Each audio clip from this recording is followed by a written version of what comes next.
media politics. Welcome back. Welcome back to KBC News Check. Just in case you joined us, my name is Ben Troy Njue and have a panel here that is helping us drive the youth agenda. If you do not know or you're not aware that today is the International Youth Day under the theme Local Youth Action for the SDGs and beyond, for the Sustainable Development Goals and beyond.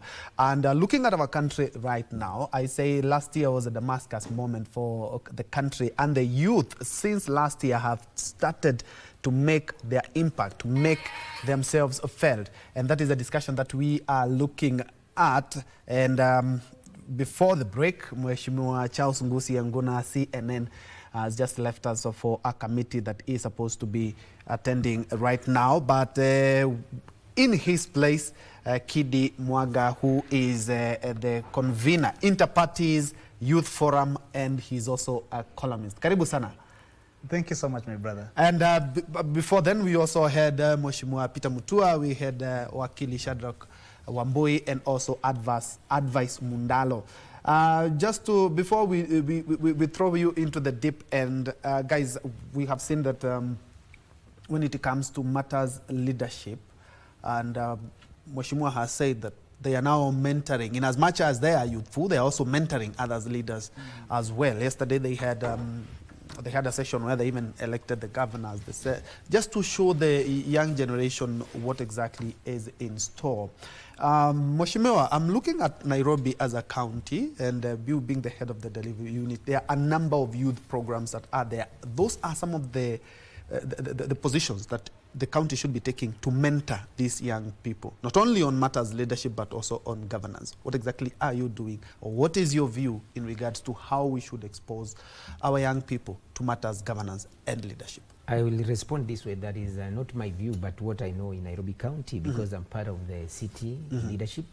If you look people in terms of the executive and the number of people that are youthful, right from CECs and chief officers, the number meets the threshold of 67% in terms of representation. When you go to the county assembly, youthful, apart from a few, like 3 or 4 out of the elected MCAs, who are about 85 in that city, 8 out of 85, less than 10 be above 40.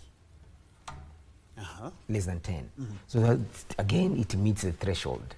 And then you go to the, like where I'm the head of service delivery, everybody that works under me, they are 40 and below. We every time when we are recruiting, filling, gaps, we make sure that we look at the age, in terms of generation this and that, to make sure that no one is left behind. But over and above, Nairobi County is structured in terms of leadership. I'm not talking about the geographical, county. I'm talking about the leadership.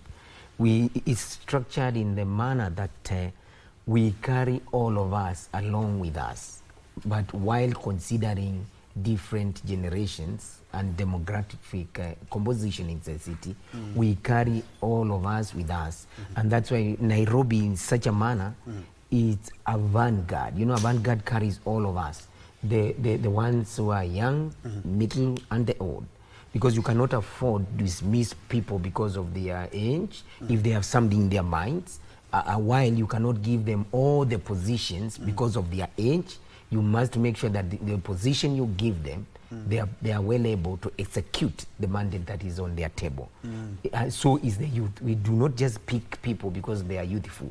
None of them, especially in the secretary, has questionable skills and capacities.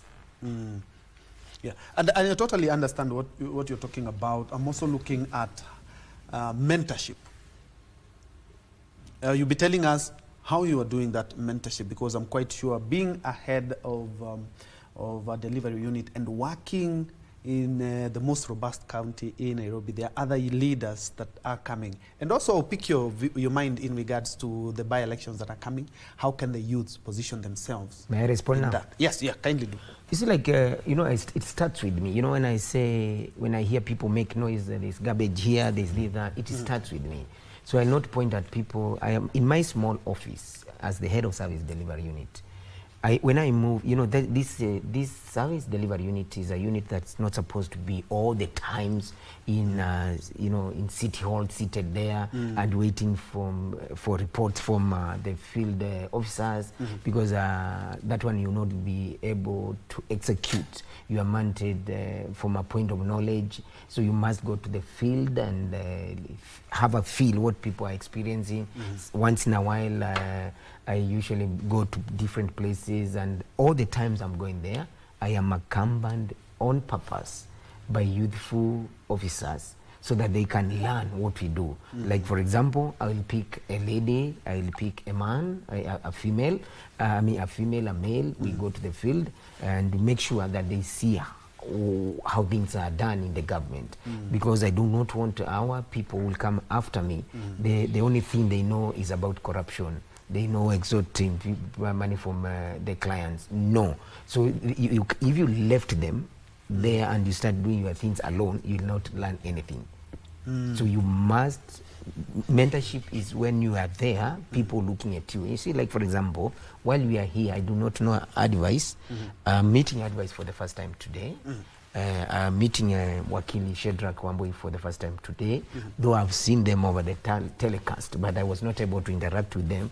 They had the privilege of interfering in my space and watch them in television without me having to question it. But I would ask them here now, when they saw me and when they started interacting with me, did they find that I'm inspiring?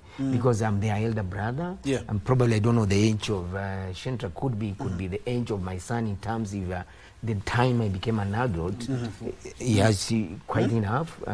He said he's 34. Young enough to be my son in terms of my age. So I do not know whether I have one privilege that they don't have. Yes. That when I look at them, I see where I come from. Okay? And I know where I am. They are just imagining how they will be when they will be where I am. But I know both sides, where I am and where I was when I was at their age. I don't know whether they feel inspired, because if they don't feel inspired seated with me here and they even greeting me along the streets, then I need to go back to the drawing board and make sure that I adjust myself so that the youth, when they look at me, they feel inspired. So when I walk around with the people, and every time I must handle myself in a manner that inspires the youth in the right direction, in the right way. And most of the times, I will tell them, avoid quick gratifications. They look for quick solution, quick gratification. Okay? Yes. I tell them, no, you follow the process. I have an issue when people want to think that the laws are there for the sake of it. Because for wisdom or lack of it, they were set to guide us and to have a society that is cohesive, a society that is you know, a society is one. So in terms of mentorship, we start with our own sections. You start with the people. You must make sure that you are not and again, Nairobi, we have been able, this needs to go out there, that we are very keen that Nairobi, we do not just have an office. For example, it is automatic for a Kenyan when they hear Peter Mutuku to apportion me to where I come from. And you will not make a mistake. Wambui, you know where Wambui comes from. His name is a little bit complicated because you do not know whether he's from Bukuzi, he's from Luoland, or something like that. But Wambui, you know, it's naturally from the mountain, from the eastern. And for that reason, we have made it as a practice that Nairobi City County offices, we do not speak our mother tongue. Okay, like my office now, I'm the only person from Eastern. My driver is from another region, T-girl from another region, secretary from another region, and of course I have also the privilege of having some men around me, you know, with muscles just in case we go to the field. If you bring some nonsense, all of them, they are not from my region. So what I'm trying to say, we do not want this nonsense of tribalism in our offices. So if you came to Nairobi to my office, don't even dare speak to me in my mother tongue. because I not respond because we are in the city. And one of the things that we if we don't practice is making sure that we speak national language Kiswahili, because some of our kids don't even know our mother tongue. And this issue of I'm related to this or that, all of us are related to one to the other. Yes. Yeah, Wamboi, I'm still on that mentorship question, because it's a good thing that Mheshimiwa has brought it up, and he's asked whether do you feel that you guys he's mentoring you, because I feel more or less like between Mheshimiwa and you, because I'm just slightly over 10 years older than you are, but I totally identify with some of the issues that are affecting the youth, because I've been there, and I say I still look youthful. But when it comes to the ballot, everything changes. Let's look at 2022. Voter apathy. How many youths did not even register? Millions. How many youths did register but did not participate in the election? Millions. But how many youths were there to more or less, carry placards, following Mheshimiwa's, Many were there. They were participating, but not exactly what we expected. So what can foster a vibrant and even a more participatory civic education and also politics that come with it? Well, thank you, Troy. Now, first, let me begin by appreciating Mr. Mutua for his comfort. He is very inspiring. He's very calm, collected. He has his thoughts well organized. We rarely find kinds of these qualities with the current generation of our elders. He's also my cousin, I'm hoping he's the cousin that we know, not the political ones. No. So while on there, in fact, we made some interaction with him. This is real cousin. Okay. It's not about the political rhetoric around. Real. The word real. Cousin has really been if you don't misused, mind, my great-grandmother is from Kirinyaga, from my mother's side. My great-grandmother from my dad's side from Kiambu. So he's my real cousin, and I live in Muranga. If I produced my ID today, you see that Peter Mutuku Mutua of Muranga. So I'm saying these ones to dispel the notion that we are supporting some rhetoric of other people. We do not belong to their camp. Yes. So really, I think that is very inspiring. Now,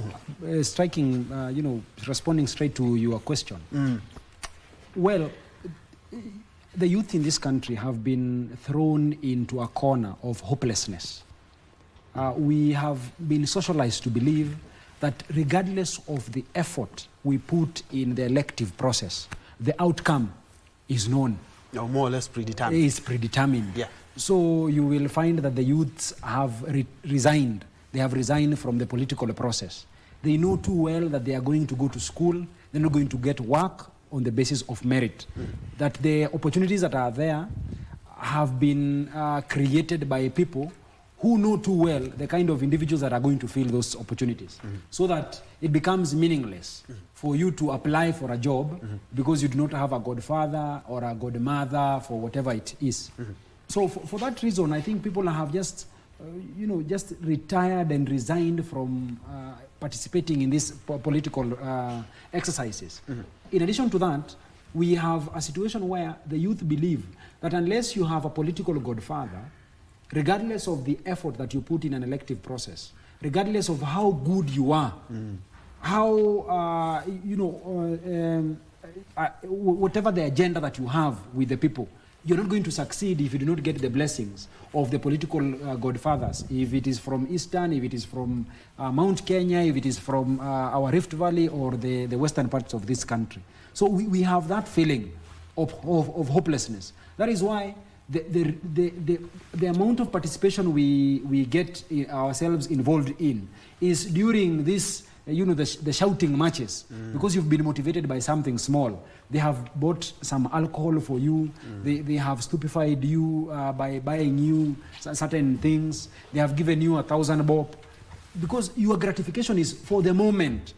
You do not look at the future. There is no longevity in your participation in the elective process. That is why some of us will be asking ourselves, why should I wake up very early in the morning to go and elect people who, you know, even if they get elected, they're just going to eat the CDF, they're just going to mismanage the CDF funds.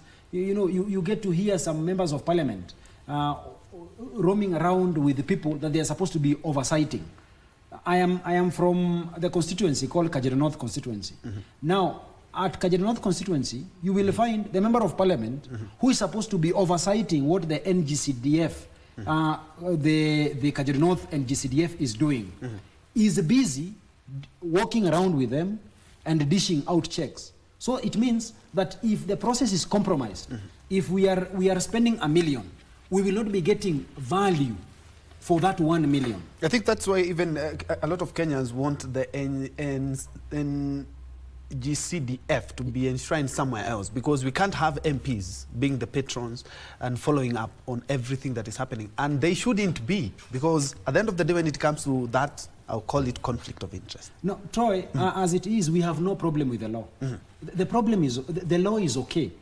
The law has separated the functions of the MP from the functions of the members of the NGCDF. In fact, as a matter of fact, the member of parliament is not a patron or is not a member of that committee that is supposed to do these things. So that you must get clear. The only thing that they have done, because the members of parliament have selfish agendas, what they have done, because the court has declared this thing to be unconstitutional because of certain involvements, or of you know, certain works that they perform. They want now to cement this NGCDF in the constitution, so that the courts do not come up and make certain declarations that this provision is unconstitutional, this and this is unconstitutional.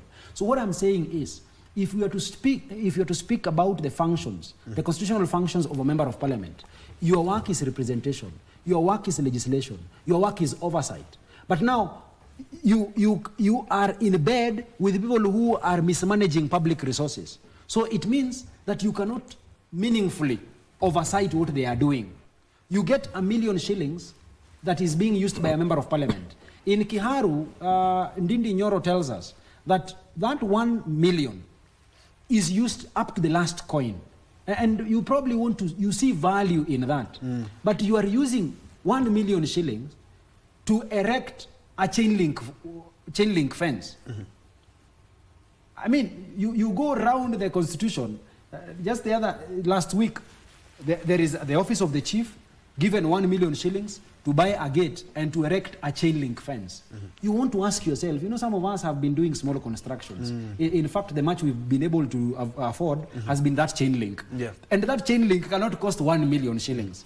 There is no gate, even if I think probably a golden one, that will be as much you know, hyped in terms of pricing as we are seeing. So it is important that the people of the Republic of Kenya should look deeper into the initiatives that are being taken over, because these are some of the loopholes or some of the opportunities that these members of parliament have created for themselves to ensure that they unjustly enrich themselves from the public coffers. So the EACC, we have the DCI, should be very keen on government expenditure.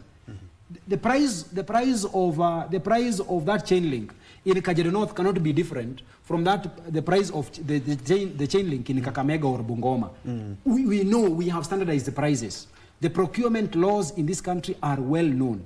So we just need to be faithful in the way in which we discharge our duty, so that we do not render the youths hopeless. We want to play around with the little money that we are stealing to confuse youths. You want this youth to fight against this other youth, so that you benefit from that conflict.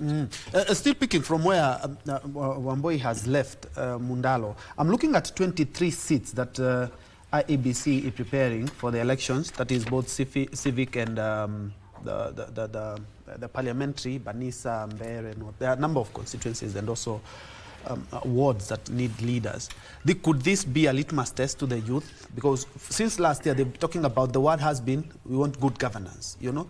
We want accountability. Could this be a litmus test for the youth to just show themselves, we are showing up, and not only are we showing up, we are ready for these seats? Yeah, I think more particularly, I think it is a litmus test for exactly the Gen Z uprising of last year. Because the Gen Z uprising was clamoring for better leadership, the Gen Z uprising was clamoring for better accountability. Now, this provides a litmus test to be able to see whether that rage of the young people will be able to translate into the quality of the leadership that will be elected in these by-elections. Because as it will be in the by-election, so shall it be in the general election. There will be no miracle. Because the question, and I always say that most of the problem of this country has not always been, we don't have an age problem in Kenya. It's not an age problem. And it's also important to be able to make the young people understand that being young doesn't give you monopoly of wisdom. You must be able, there is also what those who came before you know that you must be able to learn from. There has constantly been this attempt to make it look as though being young is the qualification of leadership. That because we are young, we know everything. And I think it's a wrong way to go. We must be able to understand that there's something we can learn from those who've done this before us, like our elder, Honorable Mutua here. But with the moment we keep moving and lumping the young people to believe that they are simply the best thing that has happened to this country and no one else knows anything, I think then we go also the wrong direction. We must be able to have a situation whereby we must be able to learn from those who've come before us and also be able to get the experience that we've gathered ourselves and the benefit of technology and all that to make country better. But then this by-election is going to be a very, very big litmus test. And even before the by-election, why I kept telling you that age is not necessarily the problem of this country, we must also understand that where we are today as a country, these young people challenges that we're talking about, the youth challenges that we're talking about, we are not wholesomely innocent of the cause of the problem. Even we, the young people, have also caused part of the problem that we have today. Because you look at it today and we have some of the youngest leaders in the parliament. So what do young people then, what has been their solution to the problems of young people? Do they inspire the country to believe more in the potential of young people?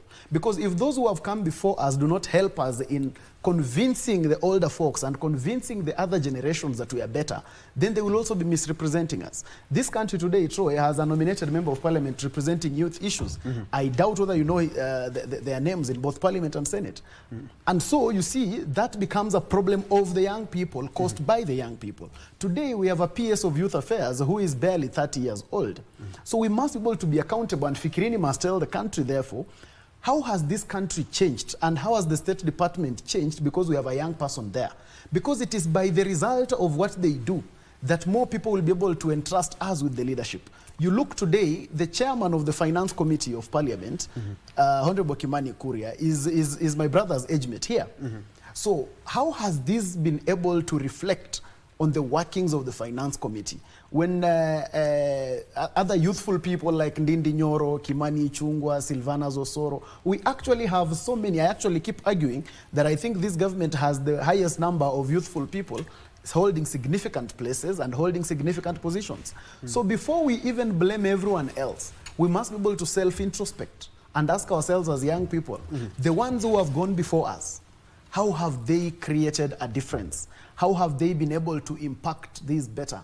Unfortunately, when you look at even some of the reasons why the young people are on the street, some of the names that they were mentioning that they have a problem with are again the young people. So that brings us the question, is young the qualification of leadership? Or do we need people who actually have better understanding of leadership dictates and how it should be?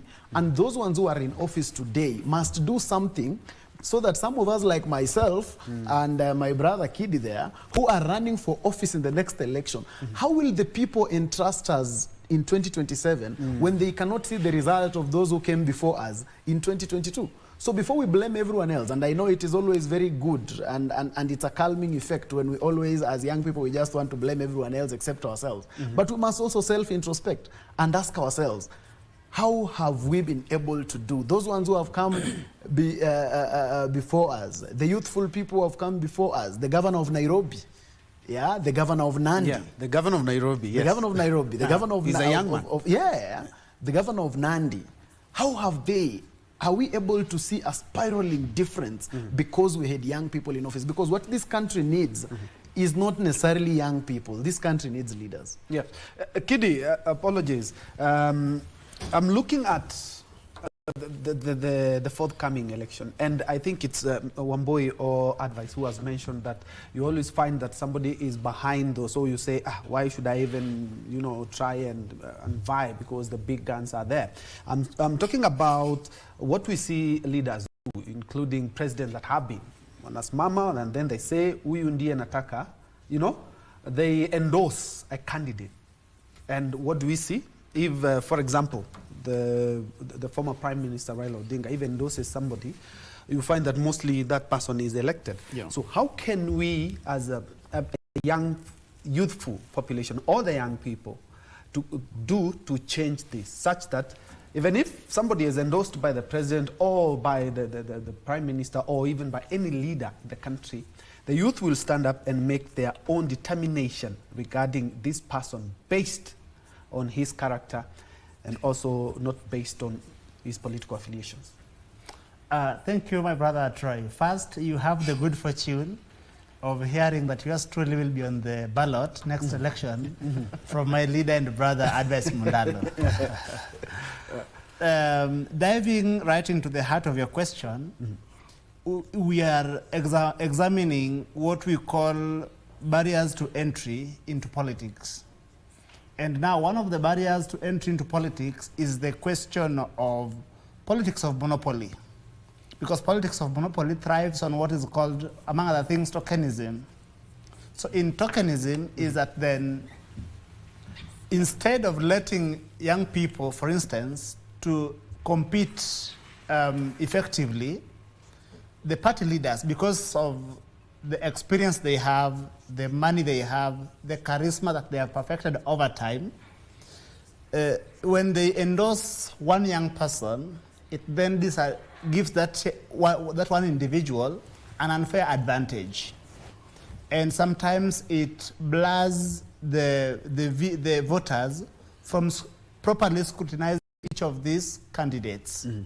So that has been one of the challenges around politics, and it remains one of the fundamental barriers to politics.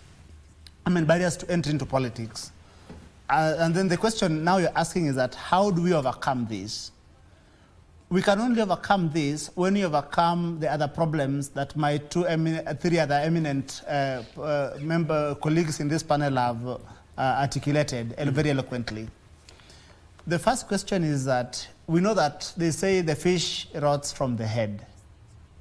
And so when the fish rots from the head is that, do we have proper political goodwill at the very top to deal with some of the systemic and structural issues, not only in the economy, but also in politics? Because, for instance, when we talk about corruption, that there is corruption at the top, and that corruption is devolved, how have we invested, how have our elected leaders, starting from the president, invested their political capital and goodwill in dealing with corruption? Because we must not mistake electoralism with democracy. Electoralism is going to the elections every 5 years. Democracy is going to the elections regularly every 5 years, and what happens in between elections. How do you, for instance, ensure that in a country that is ethnically fractious like Kenya, you bring everyone together and they feel they are part of one indivisible nation? And that is why I agree with my brother from City Hall, who has reminded the nation that it does not belong to any camp that is advocating for political cousins. Political cousins, and permit me a little attitude to speak about it on this platform. It is a political messaging that is premised on short-termism. Short-termism because it is calculated to acquire power in isolation, and it does not examine that what would you do with that power. When you start, and they say that things don't go wrong, things start wrong.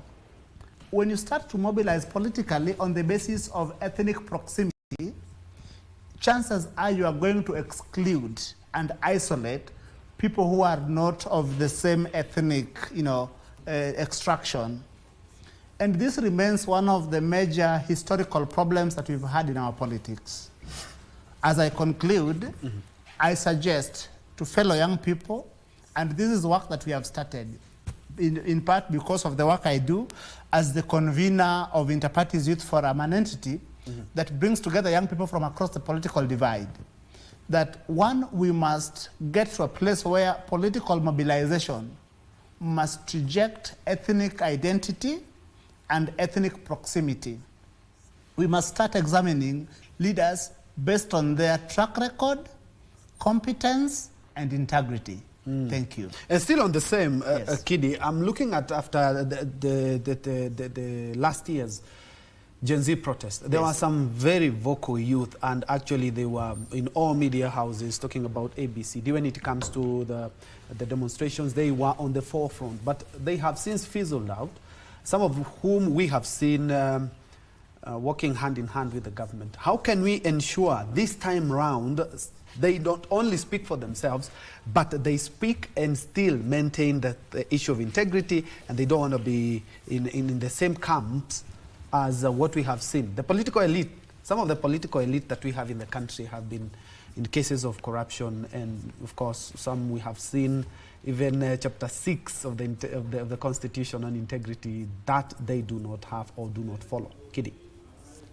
Well, I am cautious not to appear to... We don't want to see Kidi Yes. next year Yes. after somebody has said somebody else, Anatosha, you now fold up your tail and say, that's it, my political career is over. Well, one thing about the young people today that gives me so much hope is the courage of our young people. You see, young people have stood firm in demanding for accountability and better governance in spite of the very many threats to their lives individually and collectively.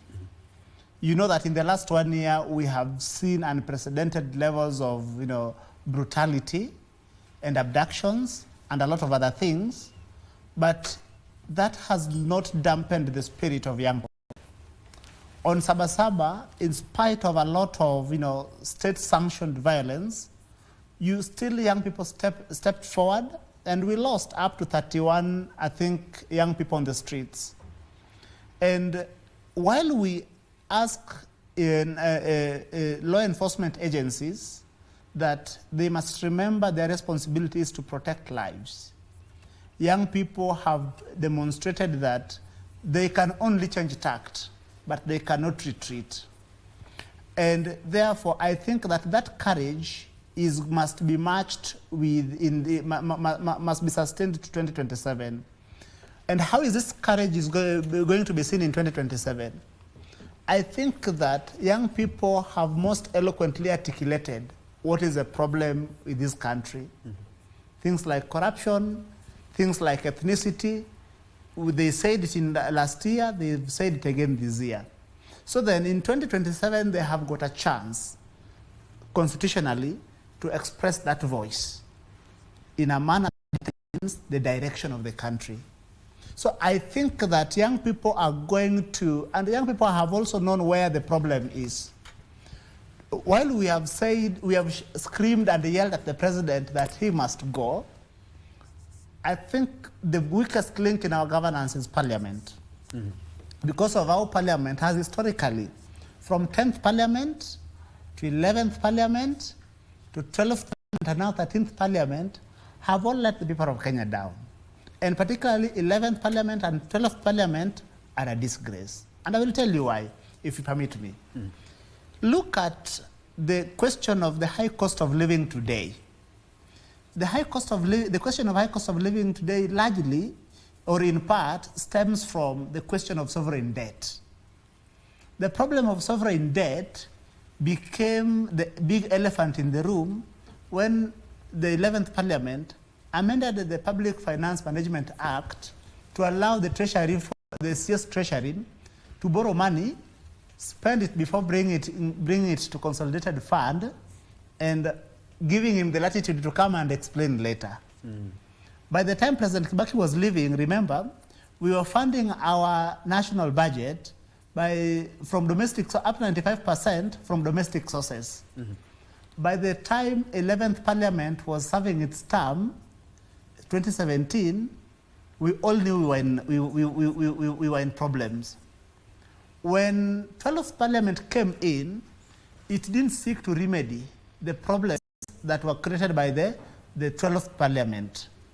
And then that reckless borrowing continued. And the domino effects continues. Yes. So when this administration was coming in, of course, that problem was there. And this parliament has also abdicated the responsibility of, summoning treasury and dealing and addressing itself the question of the budget within the meaning of Article 211 of the Constitution. So if we had a better parliament that is willing to discharge its responsibility, in large part, the high cost of living that is, and the general state of the economy that is robbing away the promise of upward social mobility would have been solved in a small way. Because they have not. We believe that, and in the wisdom of Professor Michere Mugo, that we must build liberated zones. Okay. And one of the liberated zones in this struggle to reclaim the soul of the nation is parliament. So that we must make sure that next election, we elect MPs, and particularly MPs, who are going to discharge their responsibility properly of holding the executive accountable. Thank you. And gentlemen, we informed we need to wrap up, so I'm going to give you a moment each for your closing remarks, and making bearing in mind that some of you here will be vying for seats. Let's make sure. Well, vying or not vying, if I have to vie because I belong to this community or not, I would. No. Number one, Kenya needs to be one, united.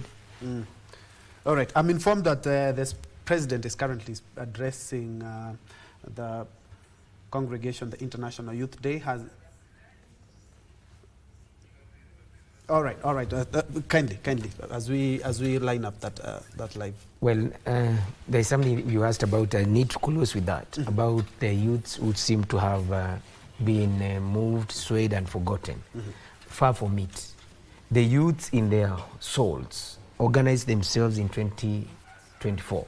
They came out in big numbers and made a statement. And then they were talked to, their minds were talked to by some people. So their minds agreed. But at the right time, their soul goes back to where it came from. And you see, the danger is that we do not know what the youths are planning, and we think we know them. In fact, we must be scared because what they are thinking we do not know, and that's a strategy in war. That when you don't know your enemy, you are likely to lose. When you know yourself, you don't know your enemy, you lose. But when you know yourself and you know the enemy, you win. We do not know them. Let's cross over to Kakamega, where the president is addressing the International Youth Day.